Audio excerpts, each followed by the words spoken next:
इधर आ जाओ, यहाँ आ जाओ। ये छोटा भाई जितेंद्र अग्रवाल तो प्रदेश बीमार भी। अच्छा ठीक है। ये आपको बहुत सबसे ज़्यादा काम आएंगे। मैं वो लाइन अम्बेडकर वाले हाँ हाँ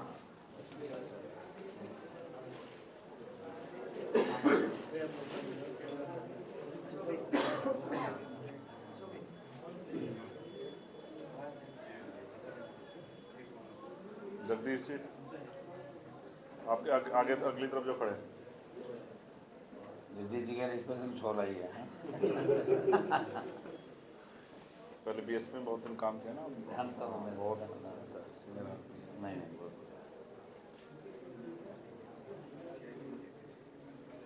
हो रहा है। दीपक रहेगा पीछे, इनको दीपक रहेगा के पी सिंह जी। दीपक बहुत स्मार्ट है। अमरचंद जी कहाँ हैं?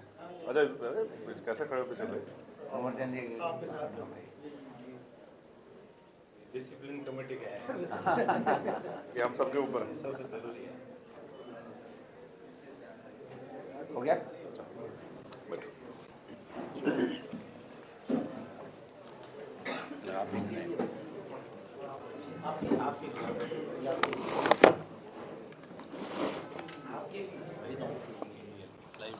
हाँ ठीक। आप करो शुरू, मेजबान हो आपके प्रदेश के। पहले आप क्या मैं करूँ? आप प्रदेश के मेजबान हो या थोड़ा यूँ ले इधर ऐसे रहने दो।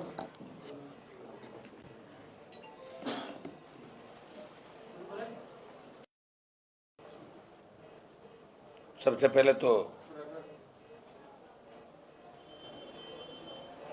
आज़ाद पार्टी के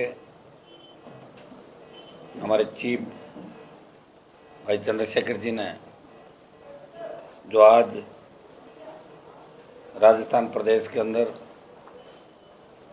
प्रदेश का नौजवान किसान जिस तकलीफ के दौर से गुजर रहा था और आवश्यकता थी कांग्रेस और भारतीय जनता पार्टी को रोकने के लिए मजबूत विकल्प की, तीसरी ताकत की, और आज इन्होंने राष्ट्रीय लोकतांत्रिक पार्टी जो लंबे समय से हम दोनों के बीच बात चल रही थी, आज गठबंधन की अंतिम मोहर लगाई। इनको धन्यवाद देता हूं कि राजस्थान के जवान किसान दलित की पीड़ा को समझते हुए इस प्रदेश को इन दोनों पार्टियों से मुक्त करके और किसान जवान दलितों की सरकार राजस्थान में बने और ये गठबंधन लंबे समय तक देश में चले, इसकी ठोस शुरुआत इन्होंने की।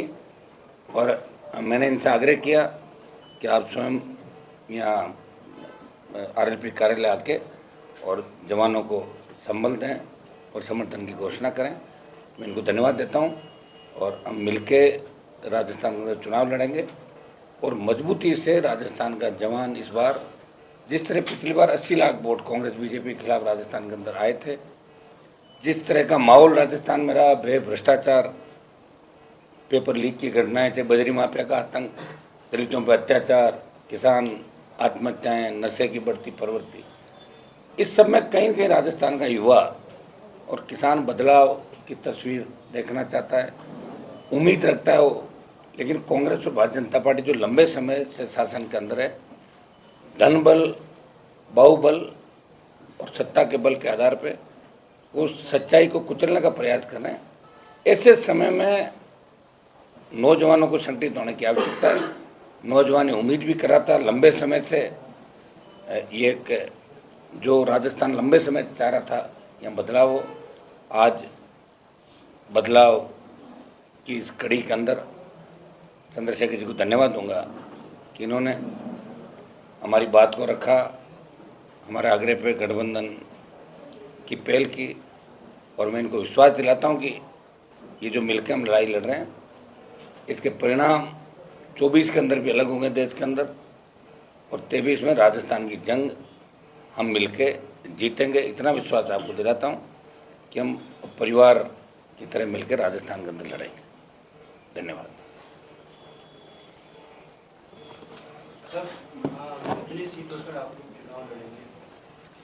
देखिए, आज सीटों को लेकर हमारे कोई दिक्कत नहीं की इस तरह की।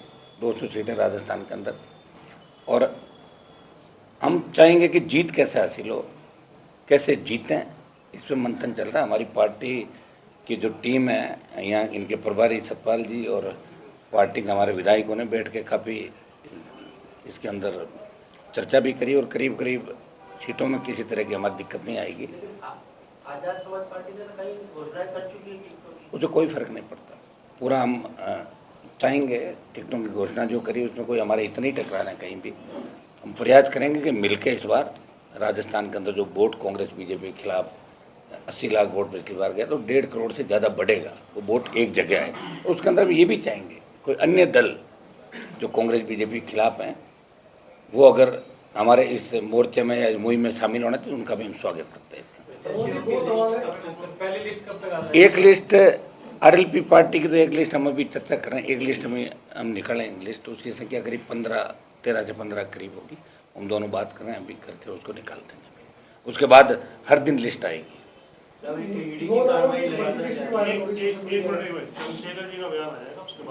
हाँ, एक बार। सम्मानित मीडिया के साथियों, आप सब बहुत शॉर्ट नोटिस पे और यहाँ के बड़े नेता हनुमान बेनीवाल जी के आग्रह पे यहाँ बहुत शॉर्ट नोटिस पे पहुँचे, इसके लिए मैं आपका धन्यवाद करता हूँ।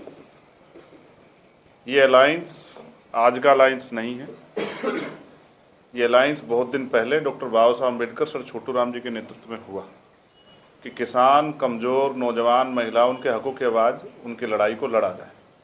अब लोकतांत्रिक स्थिति में हनुमान जी बेनीवाल लंबे समय से इस क्षेत्र को की समस्याओं को लड़ रहे हैं, और कहीं कोई ऐसा मौका नहीं जहां बीजेपी कांग्रेस के लोग तमाशबीन बने हुए थे जनता के हितों के लिए, वो लड़ाई को मैदान में लड़ रहे थे।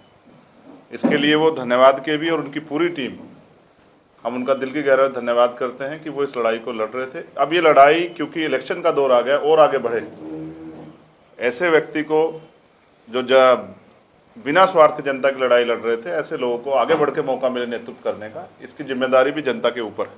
पिछली बार 80 लाख से ज़्यादा वोट भारतीय जनता पार्टी और कांग्रेस के खिलाफ जनता ने दिया। 80 लाख लोग वो, और प्लस जिन लोगों को अब हम लोग जोड़ने का काम कर रहे हैं, जो लोग मन से तैयार हैं कि भाजपा और कांग्रेस की सरकार के से मुक्ति चाहते हैं और नए लोगों को आगे बढ़ के काम करते देखना चाहते हैं, चाहे वो नौजवान हो, महिलाएं हों, किसान हों, मजदूर हों, और राजस्थान की वो सम्मानित जनता जिनका विश्वास है लोकतंत्र में, जो बढ़ चढ़ के वोट देते हैं, उनको जोड़ के आने वाले दिनों में एक बड़ी शक्ति हम लोग यहाँ बनाएंगे। 29 तारीख को आरएलपी के स्थापना दिवस पे एक बड़ी रैली भी जयपुर में रखी है, मैं खुद भी उसमें शामिल रहूँगा, और हमारे बड़े पैमाने पे हमारे कार्यकर्ता, नेता और समर्थक भी उस रैली में बढ़ चढ़ के हिस्सा लेंगे। वो एक रैली ही राजस्थान की बहुत बड़ी जो शक्ति बनने जा रही है उसका प्रदर्शन करेगी, और उसके बाद भी हम लोग बहुत सारी रैलियाँ करेंगे।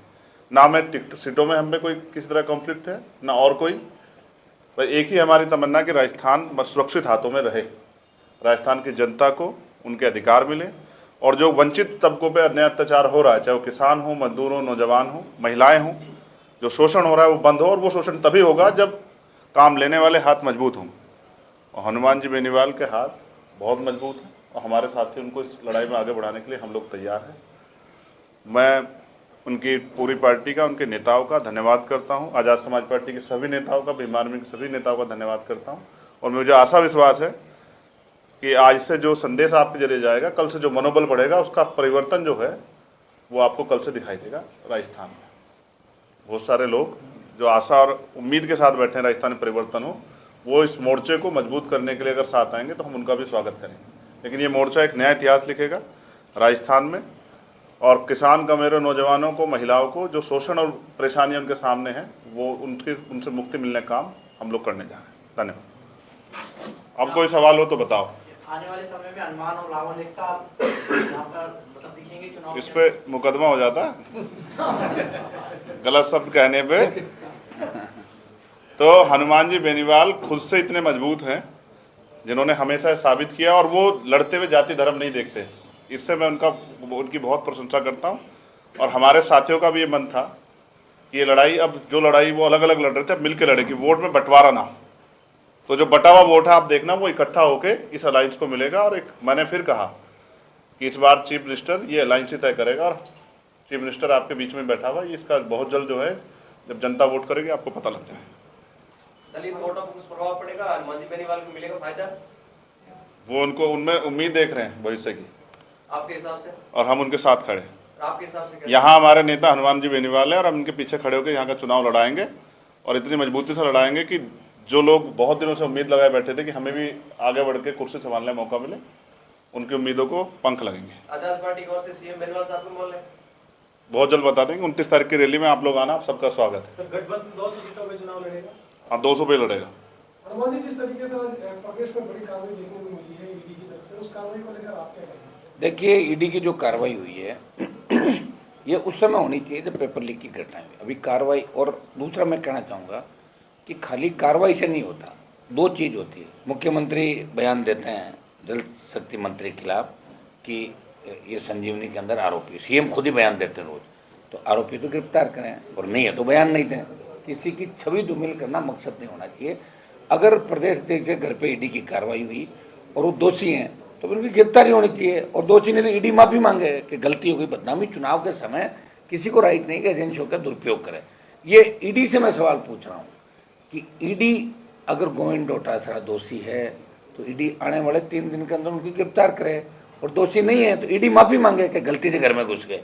और बजरी माफिया, जिसके साथ भारतीय जनता पार्टी के नेता अक्सर 7 स्टार होटलों में दिखते हैं, जो आज दाड़ रहे थे इसके ऊपर आपके टेलीविज़न पे, आपकी इस इलेक्ट्रॉनिक मीडिया पे, मैं उनसे ही पूछना चाहता हूँ कि ये जो बजरी माफिया है, इसने सबसे बड़ा घोटाला, सबसे बड़ा घपला राजस्थान का किया, तो भारतीय जनता पार्टी की तो टिकटें मारता दिख रहा है, तो ईडी की कार्रवाई बजरी माफिया क्यों नहीं हो रही?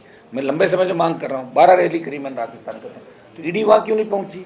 और ये पेपर लीक की जो घटनाएं हुई, इसको लेकर लोकसभा के अंदर भी हमने मामले उठाए, प्रदेश की सड़कों पर आरोपी ने संघर्ष किया, ईडी की कार्रवाई की हमने मांग करी, सीबीआई की कार्रवाई की मांग करी, लेकिन ईडी की कार्रवाई का मतलब ही नहीं कि ईडी छापा मारे और चली जाए, अखबार में छप जाए, या टीवी पर आप दिखा दो कि ईडी की कार्रवाई हुई। हुआ क्या? अगर दोषी है पकड़ो, और नहीं है तो कार्रवाई मत करो। ये प्रदेश की जनता जानना चाहती है, और अशोक गहलोत से भी पूछ रही है कि आप बार बार शेखावत पर जो आरोप लगा रहे हो कि संजीवनी में दोषी है, दोषी तो गिरफ्तार करो, और नहीं है तो बदनाम मत करो। ये चुनाव के समय ही बात क्यों लेके आ रहे हो? अब तो चुनाव है, चुनाव से पहले भी कार्रवाई हो सकती थी। क्लियर करना चाहिए। राजस्थान की जनता चाहती है कि क्लियर कट हो, हमें भ्रामक प्रचार और दुष्प्रचार के अंदर नहीं धकेला जाए। ये राजस्थान की आम जनता, ईडी की कार्रवाई होनी चाहिए। मैं कह रहा हूँ ईडी सीबीआई हम सब मांग करते हैं, ये इसी के लिए एजेंसियाँ बनी, लेकिन उसका समय तय होना चाहिए कि आज का समय क्यों चुना, या ये 3 महीने पहले क्यों नहीं कार्रवाई? क्या इतने टाइम पर डॉक्यूमेंट नहीं मिले थे कि टारगेट करके जैसे किस किस को आप कर रहे हो? तो ये जो समय है, और जब कार्रवाई कर ली, ईडी के पास सूचनाएं थी, तभी तो ईडी पहुंची थी तो फिर ईडी को इसका खुलासा करना चाहिए और इनके खिलाफ कार्रवाई कर, और नहीं तो ईडी को माफी मांगनी चाहिए। मेरा इसके अंदर ये कहना।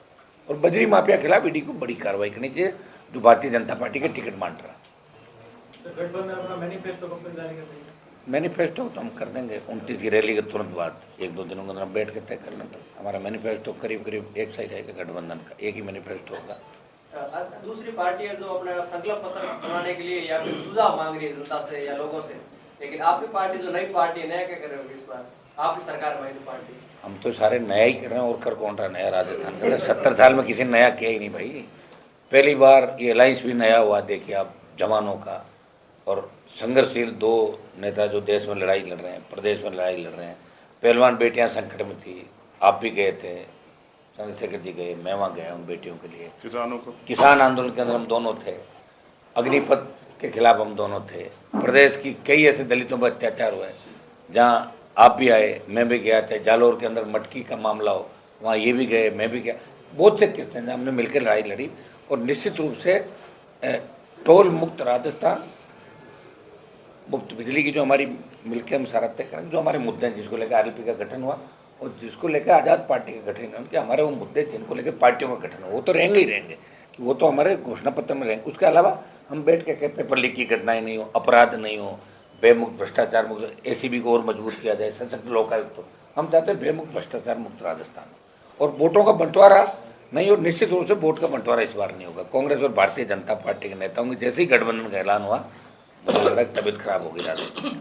अनुमति एक सोशल मीडिया पर आरएलपी के 9 उम्मीदवारों की लिस्ट जारी वायरल हो रही है, उस लिस्ट को लेकर आप क्या कहेंगे? फर्जी है, ओरिजिनल है? मुझे नहीं पता कब हुई जारी, सुबह से 1 घंटे में ग्रुपों में चलती रहती है, पता नहीं कौन कितने 18 की है क्या? 2018 वो तो अब एक लिस्ट अभी जारी करें, हम दोनों बैठे हैं बात करके 15 ये भी अब जारी कुछ भी करते थे। सोशल मीडिया पर आप देख रहे हो ना, ये सोशल मीडिया का ज़माना, बच्चे कर देते हैं इसको, लेकिन हमारी अभी तक कोई अधिकृत सूची जारी नहीं हुई। अब हम बैठे हैं क्योंकि गठबंधन हमारा हो गया, पहले से मन में हमारे गठबंधन था, आज ऐलान हो गया।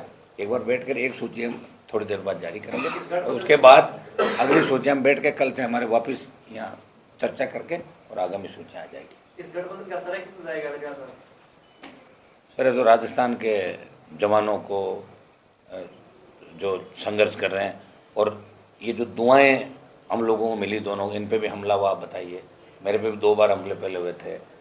ईश्वर ने हमें भेजा यहाँ पे कि सेवा करो आप, दलितों की, किसानों की, जवानों की, देश की। तो गठबंधन का श्रेय हर उस आदमी को जाएगा जो गठबंधन चाहता था, जो 1 महीने से ये कह रहा था गठबंधन करो, गठबंधन करो, गठबंधन करो। हो गया गठबंधन, इसलिए हम लोग ईश्वर हमारे साथ है, तभी तो गठबंधन हुआ।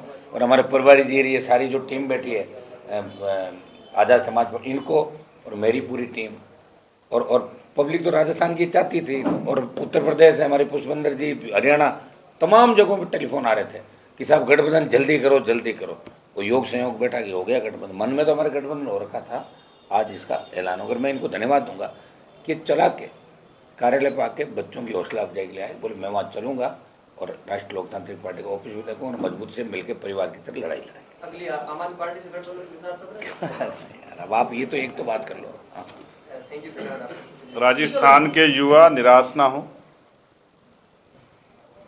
उनके साथ जो समस्या लंबे समय से रही, ये मोर्चा उनकी समस्याओं पे मजबूती से काम करेगा। चाहे वो CHA के बच्चे हों, चाहे वो 3rd ग्रेड टीचर हों, जिनके साथ ट्रांसफ़र की परेशानी, हर आम जन की समस्या के लिए मोर्चा अपने मैनिफेस्टो में सब चीज़ें लेके आएगा जिनसे उनके जीवन में खुशहाली आएगी। निराश ना हो, हताश ना हो, मिलके इस गठबंधन को मजबूती से वोट करें और परिणाम आपके सामने आए। धन्यवाद।